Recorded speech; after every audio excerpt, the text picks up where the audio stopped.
ज्यादातर स्टूडेंट्स को large unit को स्मॉल यूनिट में कन्वर्ट करना और स्मॉल यूनिट को लार्ज यूनिट में कन्वर्ट करना मुश्किल नजर आता है, लेकिन इसमें कोई मुश्किल बात नहीं है, इसको समझने की कोशिश करें।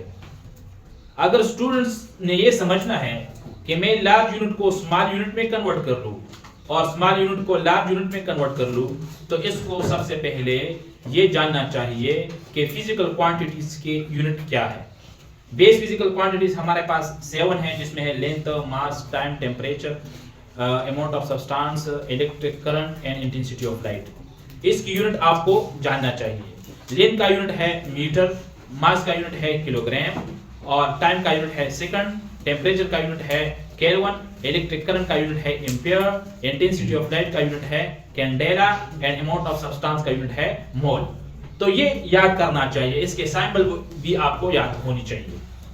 इसके साथ जो डेराइव्ड फिजिकल क्वांटिटीज है, फॉर एग्जांपल डेंसिटी, प्रेशर और इसके साथ साथ स्पीड, वेलोसिटी, एक्सेलरेशन, ये सारे क्या हैं? डेराइव्ड फिजिकल क्वांटिटीज है। इसके यूनिट भी आपको याद होने चाहिए। फॉर एग्जांपल स्पीड है, स्पीड का यूनिट है मीटर पर सेकंड, एक्सेलरेशन है, एक्सेलरेशन का यूनिट है मीटर पर सेकंड स्क्वायर। तो ये आपको याद होनी चाहिए। जब आपको ये याद हो तो इसके बाद सबसे इंपॉर्टेंट चीज जो है वो है प्रीफिक्सेस। प्रीफिक्सेस भी आपको याद होनी चाहिए, यानी सिंबल्स याद करनी है कि लार्ज क्वांटिटीज के लिए जो सिंबल इस्तेमाल होती है और स्मॉल क्वांटिटीज के लिए जो सिंबल इस्तेमाल होती है, आपने इसको याद करनी है। जिस तरह हमारे पास लार्ज क्वांटिटीज में है deca, hecto, kilo, mega, giga, tera, peta, exa. अब इसमें एक्सा किसके बराबर है? 10 की पावर 18। इसमें किलो किसके बराबर है? 10 की पावर 3। मेगा किसके बराबर है? 10 की पावर 6। तो ये आपको याद होनी चाहिए और इसके सिंबल भी आपको याद होनी चाहिए। फॉर एग्जांपल मैंने यहां पे लिखा है किलो 10 की पावर 3, जो के से जाहिर होता है, कैपिटल के से। जो ई से जाहिर होता है एक्सा, 10 की पावर 18 के बराबर है। और जो स्मॉल प्रीफिक्सेस हैं जिसमें है सेंटी 10 की पावर -2, मिली 10 की पावर -3, माइक्रो 10 की पावर -6, नैनो 10 की पावर -9। तो ये आपको याद होनी चाहिए। अगर आपने लार्ज यूनिट को स्मॉल यूनिट में कन्वर्ट करना है तो इसके साथ मल्टीप्लिकेशन होगी। अगर आपने स्मॉल यूनिट को लार्ज यूनिट में कन्वर्ट करना है तो इसमें डिवीजन होगी। फॉर एग्जांपल मेरे पास है 120 किलोग्राम इनटू ग्राम। अब ये किलोग्राम, ये मेरे पास लार्ज है, ये स्मॉल है, यानी ये लार्ज है, लार्ज यूनिट है और ये स्मॉल यूनिट है। अब हमने 120 यानी 120 किलोग्राम को हमने कन्वर्ट करना है स्मॉल यूनिट यानी ग्राम में। तो इसका तरीका क्या है? अगर आपको प्रीफिक्सेस का पता हो तो कन्वर्ट करना इंतहाई आसान है। किस तरह?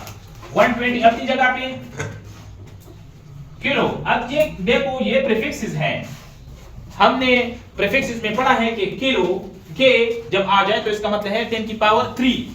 तो इसको मैं इस तरह लिखता हूं कि मल्टीप्लाई 10 की पावर 3 और ये यूनिट क्या होगा? ये ग्राम अपनी जगह पे जी। 10 की पावर 3 का मतलब क्या है? 10 की पावर 3 का मतलब ये है कि 1 के साथ 3 सिफर्स मौजूद है। तो आप देख सकते हैं कि यहां पे जो किलो था, किलो वो खत्म हुआ, उसकी जगह पे हमने वैल्यूज पुट की और वो ग्राम में कन्वर्ट हुआ। जिस तरह मैंने पहले बताया था कि अगर आपने लार्ज क्वांटिटीज यानी लार्ज यूनिट को आपने स्मॉल यूनिट में कन्वर्ट करना है तो इसके साथ मल्टीप्लिकेशन होगी। तो आप देख सकते हैं इसके साथ मल्टीप्लिकेशन हो गई है।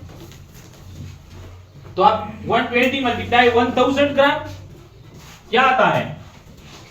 120,000 ग्राम। तो आप ये क्या हुआ? इसका मतलब ये हुआ कि 120 किलोग्राम में 120,000 ग्राम होती है। अच्छा, अब हमने स्मॉल यूनिट को लार्ज यूनिट में कन्वर्ट करना है। तो जैसा मैंने पहले बताया था आपको कि अगर आपने लार्ज यूनिट को स्मॉल यूनिट में कन्वर्ट करना है तो इसके साथ मल्टीप्लिकेशन होगी। अगर आपने स्मॉल यूनिट को लार्ज यूनिट में कन्वर्ट करना है तो इसके साथ डिवीजन होगी। अब देखते हैं। अब देखो 120 ग्राम है, 120 ग्राम। अब हमने क्या करना है? इसको किलोग्राम में कन्वर्ट करना है।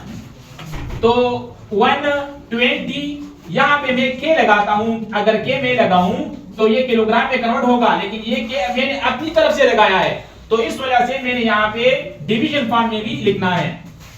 अगर इस के को मैं खत्म कर लूं, कैंसिल कर लूं, तो वापस यहाँ पे 1 आता है, मल्टीप्लाई 1, तो फिर वही 120 ग्राम आता है।